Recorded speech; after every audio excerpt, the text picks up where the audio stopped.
Hello, everybody, and welcome. Happy Wednesday.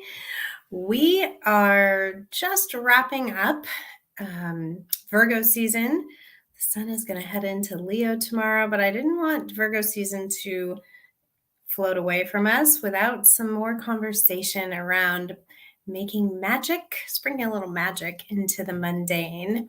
So today I want to dive into how we make that mundane a little bit more magical, and especially when it comes to content creation, because I know that's one of those things that can get us a little wrapped up in our heads and keep us from feeling excited and inspired. So I want to give you some of my go-to tips today to make the mundane a little more magical. So welcome.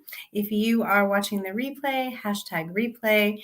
If you are here with me live, send me a note. Make sure you give StreamYard permission.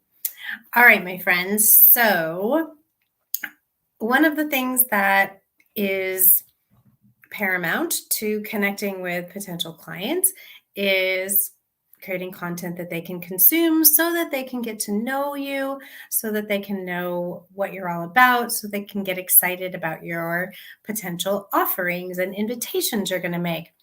And so we constantly hear how important it is to show up and to share content, but that can feel like a job instead of a joy. And so I'm all about doing things with joy instead of as a job. So how do we keep a little magic in what can feel like a major task or this thing hanging over your head? People will tell me they spend hours and hours and hours creating content and they're not getting any response to it. And I think sometimes part of that has to do with the energy within which we are creating. Because if we're doing something because we think we should, or because we think we have to, versus finding the joy and the magic in it and having it be fun, there's a very different energy within which those two ways are going to be received. So, and plus, who wants to have it feel like work? Let's do things and have them feel fun or joyful, however you choose to feel. Let's have that trickle down into your business. So, how do you create space? How do you leverage those light bulb moments? I mean, the big thing here is that we all know, or at least my belief is that the most powerful action we can take is inspired action. But the problem is you can't always wait around for inspiration to hit, So how do you leverage when you do get those light bulb moments? And then how do you create more space to have more light bulb moments?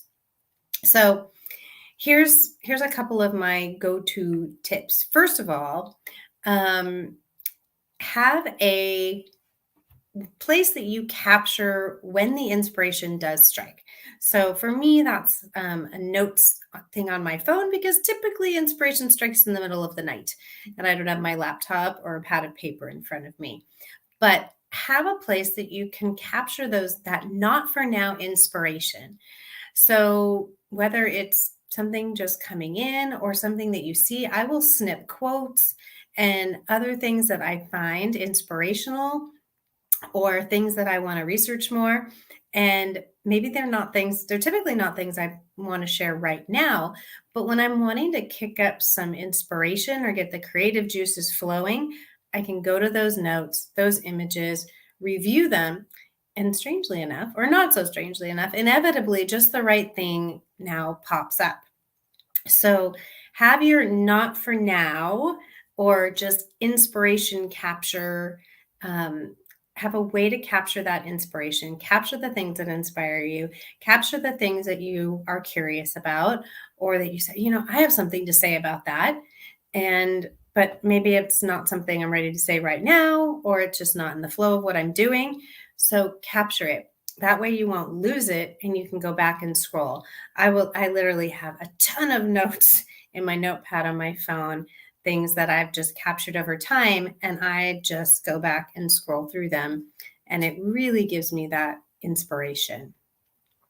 The second piece, and this might feel a little mundane, but this will create space for more inspiration. So one of the things that is a task that I highly, highly, highly recommend, that if you don't already have this completed in some way, shape, or form, and it's always a living and breathing document, by the way, that you have somewhere captured the what your potential clients, your clients desire, what they struggle with, and what that gap looks like.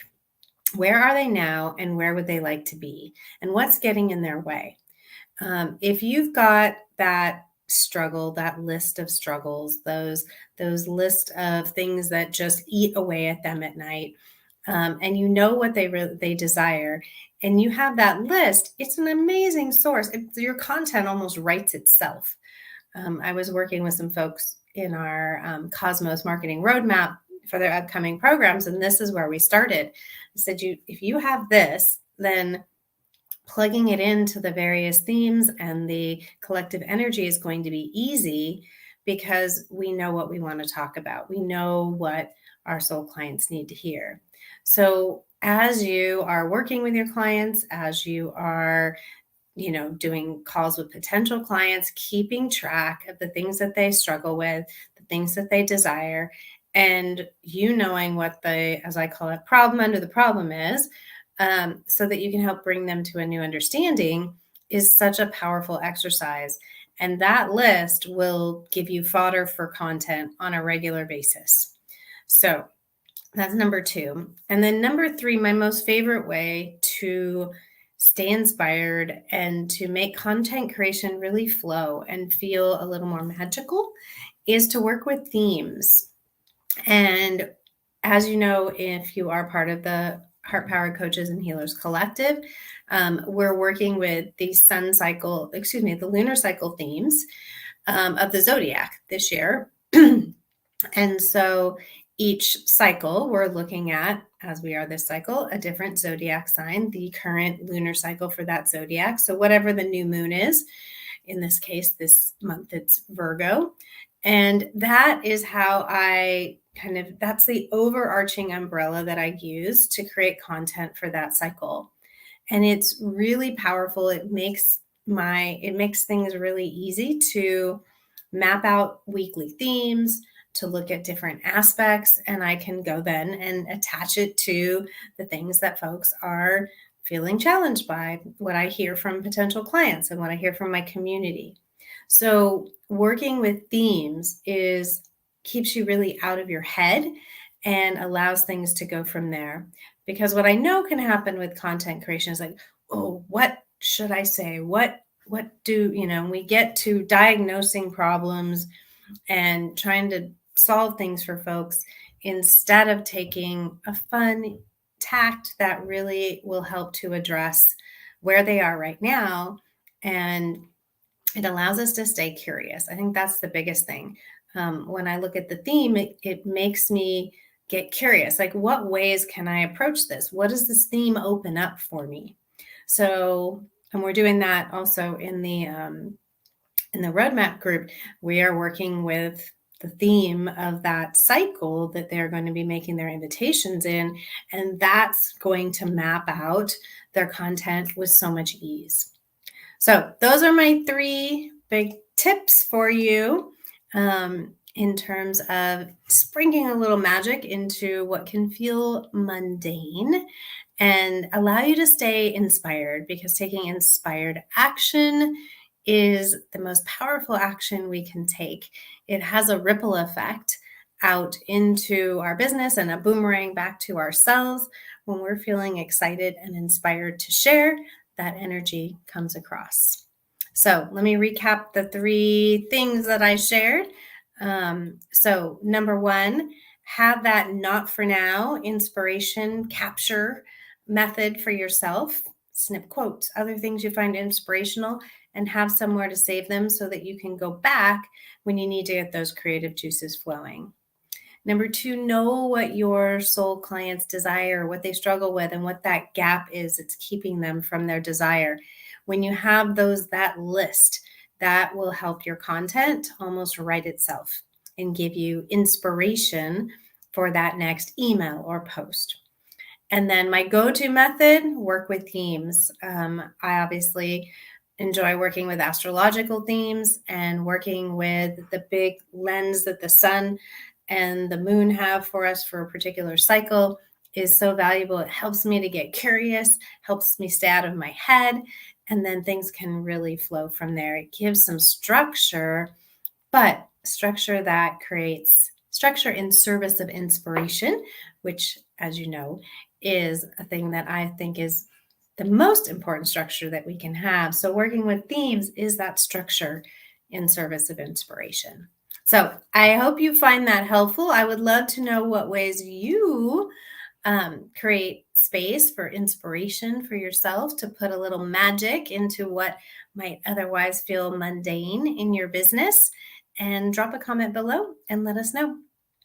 All right, my friends, have a beautiful rest of your day. Happy equinox, happy new moon. We are moving into the next cycle, next season, and so much to say about this. And I will have more coming your way next week, and some opportunities to really work with this next half of the astrological new year in a really powerful way. So stay tuned for that. In the meantime, remember, all it takes is a little bit of heart power, and I will see you soon.